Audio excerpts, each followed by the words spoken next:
video tutorial on how to make the Stacy storage baskets. The pattern comes in 3 sizes, a large size one, a medium size one and a small size one. I'm going to show you how to make the medium size one. For each of the storage baskets you'll need 6 front pieces and 6 lining pieces.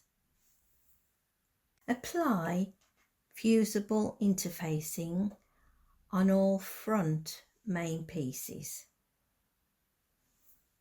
I'm making my basket in alternative colours. You can make them in all the same colour or in 6 random different colours if you wish, it's up to you.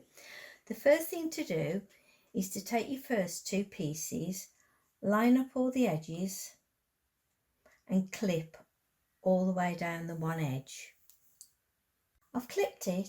Now I'm going to take it to the sewing machine and I'm going to start there using a 1/4 inch seam allowance, and I'm going to sew all the way around that curve right to the end and stop. I've sewn all along there. Now you take the next piece, match up the bottom edges, right sides together and clip all the way around.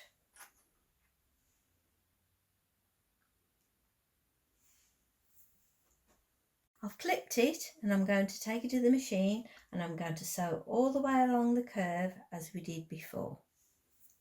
And now carry on repeating what you've just done for the remaining pieces.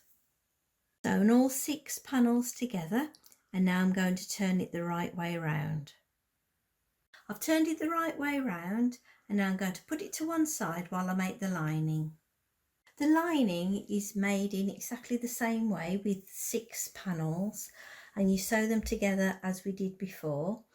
The only difference is on the very last one you leave a gap there 10 centimetres for turning. So you sew to there and stop and sew from there to there and stop. I've put the outer bag inside the lining, right sides together.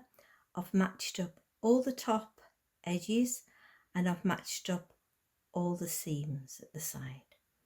Then I've clipped it and I'm going to take it to the sewing machine and I'm going to use a 1/4 inch seam allowance and I'm going to start there and sew all the way around, joining the lining to the outer bag. I've joined the outer and the lining together by sewing all the way around, and now I'm going to turn it the right way by pulling through the gap we left earlier. Turned it the right way out and now I'm going to just take it to the machine and sew up the gap along there.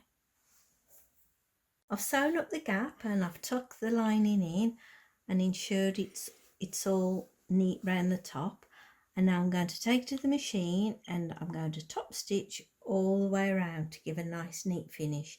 You can use your fancy stitch if you want to at this stage. That's your Stacy storage basket completed. And here we see a different view of all 3 sizes. Now all that's left is deciding what to pop in them.